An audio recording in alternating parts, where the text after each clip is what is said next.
London 2014, New York 2019, Berlin 2023, and Chicago in 2024. And now Boston. That's right, I am running the Boston Marathon next year in April, and this will be my 5th marathon major. I'm so excited and I just can't wait to train and run this iconic race. So make sure that you follow along for the journey.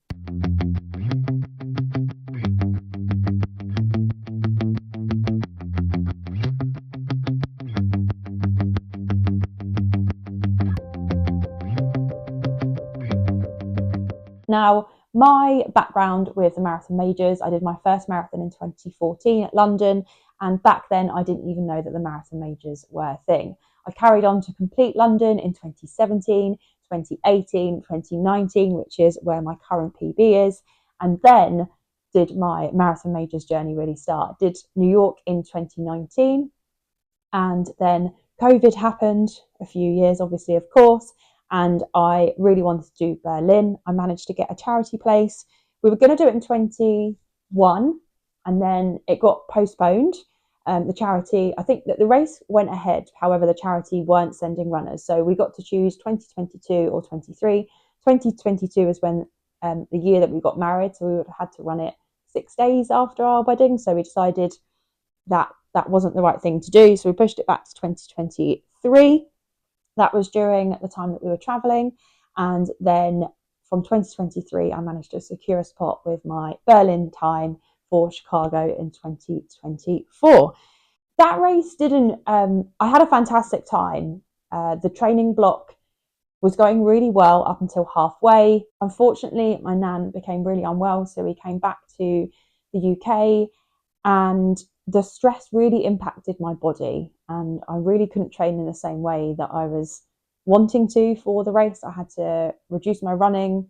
I did a lot of cross training in those last few weeks, and really even in the week leading up to it, was really uncertain how the race would go.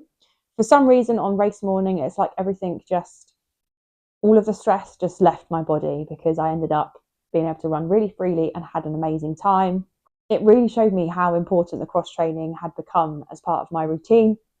I then went on to carry on training because I knew that there was more in me from after Chicago, and I went on and did Valencia at the end of last year. I ran my second fastest time to date there at 3:27, and I was like, wow, I've got a BQ. And then I really wanted to solidify that BQ, so ran London in earlier this year, ran at 3:24. It was a really warm day, and I feel like I could have almost PB'd. I was about 2 minutes and 9 seconds off of a PB, so like 2:10 or something like that, to have been under it. So I just know that maybe on a cooler day it could have been there. But that time qualified me for next year. It was so nail biting, the weight, but the time this year, the cutoff was 4:34, so I was pretty safe with a 5:42 buffer.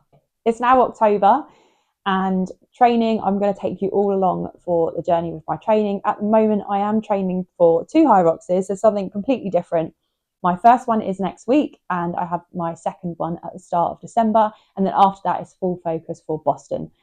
Whilst I'm training for my Hyroxes, I'm also at the moment trying to up my training, so just building the foundations and getting the running volume back in, obviously sensibly and gradually, of course. And then once we are in December, that is going to be full base building phase. In January, we head off to Kenya. We're there for a training camp. We're there for about 7 weeks. And then we travel across to Paris for the Paris Half Marathon. We're back in the UK. That's when my peak is going to be before we taper and head over to Boston. So I have already periodized my training in my training diary, just to make sure that I've got the right elements of the training in at the right time, and just making sure I've got enough of the different phases I've just spoken about. And already talking about it has just got me really excited for the different phases of training, the different elements, and what we've got to come. So if you're training for a marathon, please do subscribe, follow along, as I'm going to not only talk about my training, but also about how you can relate it into your own as well. So I'm going to be going through the expectations of marathon training, what marathon training looks like, and how it could look like for you. how we structure long runs, how we include nutrition, because I've definitely learned along the way with all of these different marathons what you need to be doing with your nutrition and how you need to test it out in your own training too.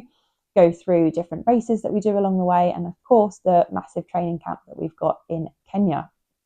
So as I said, my main focus at the moment is these Hyrox races, but also building my training volume and mileage gradually. And then when we go into the actual Boston training, I'm definitely going to be focusing on the running volume, but also keeping in there my cross training. That worked wonders for me in my last few training blocks and really has helped me see a lot of consistency through my running. In the past, I've always upped my training volume and then got niggles and injuries, which put you out for a lot longer than what you want. Whereas by reducing my volume of running, but increasing the volume of cross training, has allowed me to get a really nice balance. And I look forward to continuing that into the block.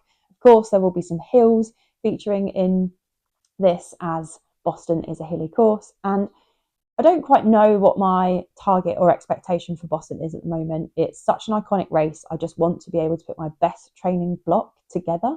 And then once we come close to the race, I'll see. You know, it would be lovely to try and chase down a PB. I know it's not the most conducive course for that. However, with how my training's gone over the last year or so, who says that I can't PB at Boston? So come on board as we train for Boston.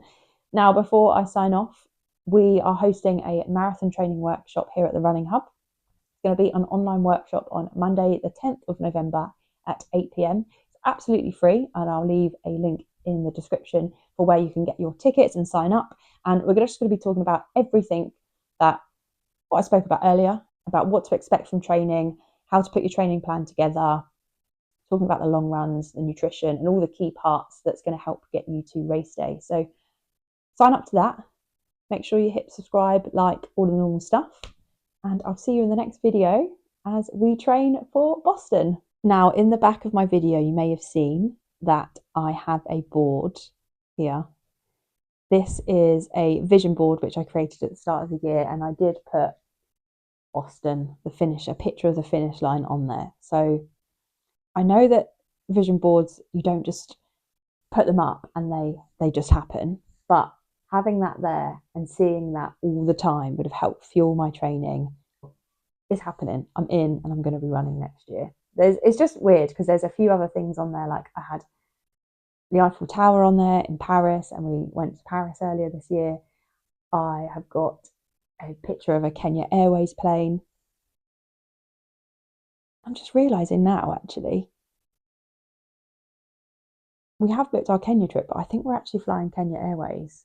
So it's just crazy. I mean, I did put the World Athletics Championships in Tokyo on there. I didn't get an invite by any brands, but I still watched it on TV. So, you know, we're counting it. But yeah, it's just now I'm reflecting on it. It's just such a lovely moment to know that I put this on my vision board and it's happening.